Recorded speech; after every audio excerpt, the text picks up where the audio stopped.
Nakatakdang isumite sa Ombudsman ang mga isiniwalat na alegasyon ng dating Marine members umano na naghahatid ng suhol sa ilang opisyal sa oras na ito ay mapanotaryo. Kabilang sa idinawit dito si dating Senador Antonio Trillanes IV na itinanggi at handang kasuhan ang abogado pati ang mga kasamahan nito. Ang mga naging panayam, panoorin sa report ni Kyle Bulyas. Planong isumite ni Attorney Levito Baligod sa Office of the Ombudsman ang kanilang joint affidavit oras na mapanotaryo na ang mga ito.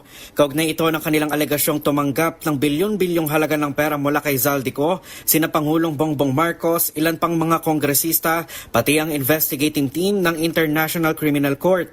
Sa panayam ng DZRH News, sinabi ni Baligod na plano rin nilang magsumite ng kopya ng affidavit sa ICC para malaman ng umano'y mga naging kilos ng kanilang mga tauhan sa Pilipinas mula noong 2023. Pangalawa, I intend to submit to the ICC a copy of the affidavit to inform the ICC about the conduct or demeanor of its investigating officers or ICC investigators in the Philippines. Meaning to say, for ICC to determine whether these ICC investigators conducted a bona fide investigation in the Philippines. Iginiit din ni Baligod na wala silang sinabi na ang 18 individual na lumutang kahapon ay miyembro ng Philippine Marine Corps at nakasaadaan niya sa kanilang affidavit na 2 sa mga ito ay konektado naman sa militar. Samantala, idinawit din ito si dating Senator Sonny Trillanes at inakusahang siya ang nagbibigay ng contact number ng mga tauhan ng ICC sa mga bagmen ni Zaldico, bagay na mariin niyang itinanggi. Sinabi sa DZRH ni Trillanes na questionable ang timing na kanilang paglutang at layon lamang umano nitong i-discredit ang mga pagdinig ng ICC sa kaso ni dating Pangulong Rodrigo Duterte. Dahil dito, kakasuhan umano ni Trillanes si Baligod at iba pang mga kasamahan nito.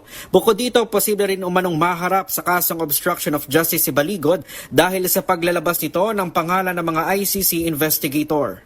Malaking kalokohan yan. Ako po ay magpa-file ng cyber libel cases at Levy Baligod, Mike Defensor, Jason Sa at doon sa 18 na lumabas kahapon na apparently yung 4 pala ron hindi naman sundalo at iba naman mga nag-abol.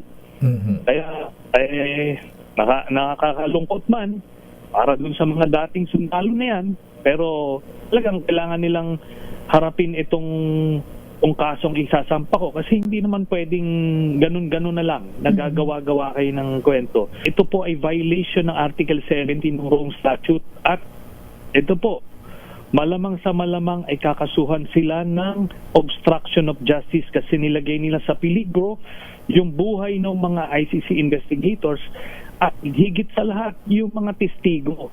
Para sa MBC TV Network News, ito si Kyle Bulyas ng DZRH, una sa Pilipinas, una sa Pilipino.